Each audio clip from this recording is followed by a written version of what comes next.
สวัสดีครับวันนี้วันที่ 26 เดือนเมษายน 2560 ครับวันนี้ลูกค้าเอาซูเมอร์เอ็กมาติดที่รามอินทรานะครับ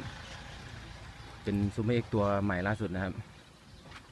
กดล็อก1 ครั้งนะครับเพื่อยืนยันการล็อกเมื่อมีใครมาสัมผัสรถ1 ครั้งมันจะเตือนก่อน1 ครั้งนะครับแต่ถ้ามีใครมาขยับครั้งที่ 2ถ้าลูกค้าอยู่ก็กดปลดล็อกนะครับแต่ถ้าไม่อยู่ก็30 วิมันจะดับไปเองนะครับแต่ถ้ามีใครมายุ่งมันก็จะดังไปอีกเรื่อยๆนะครับส่วนตัวที่3นี่คือตัวสตาร์ทนะครับกด2 ครั้งครับ1 2ตัวปลดล็อกนี่คือดับเครื่องนะครับส่วนตัวที่4นี่คือตัวระฆังนะครับเป็นตัวล็อกเสียงกด1 ครั้งนะครับไม่มีใครมาสัมผัสรถมาเล่นรถเรานะครับมันจะไม่มีเสียงรบกวนชาวบ้านนะครับมันจะมีแต่ไฟนะครับครั้งที่2ครับก็มีแต่ไฟเหมือนกันนะครับจะไม่มีเสียงรบกวนชาวบ้านแต่ในกรณีนี้นะครับเมื่อมีโจรใช้กุญแจผีนี่เป็นกุญแจที่มากับรถนะครับเปิดสวิตช์ขึ้น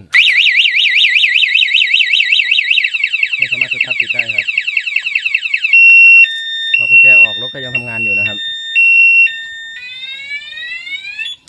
ต้องปิดที่รีโมทอย่างเดียวนะครับไม่งั้นรถมันจะไม่สามารถดับเครื่องได้หรือสตาร์ทเครื่องได้หรือทำอะไรได้นะครับเพราะว่ามันเป็นการโจรกรรมแล้วรถมันจะดังแบบนี้ไปครับดังไปเรื่อยๆจนทั้งวันนะครับอีกกรณีหนึ่งก็คือเวลาเราจอดรถไว้ที่เซเว่นหรือที่บ้านหรือที่ไหนก็ได้ครับที่เรา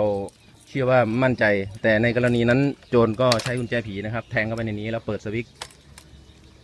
เสร็จเรียบร้อยแล้วเขาก็สตาร์ทรถนะครับ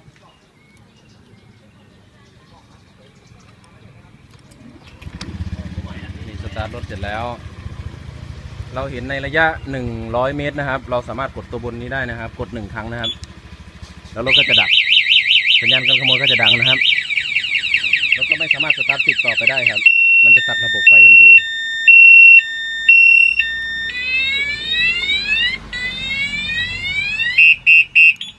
พอปิดโหมดกันขโมยนะครับรถก็สามารถสตาร์ทติดได้ปกตินะครับโอเคสตาร์ทติดได้ปกตินะครับกดสตาร์ทได้เลยนี่สตาร์ทติดนะครับ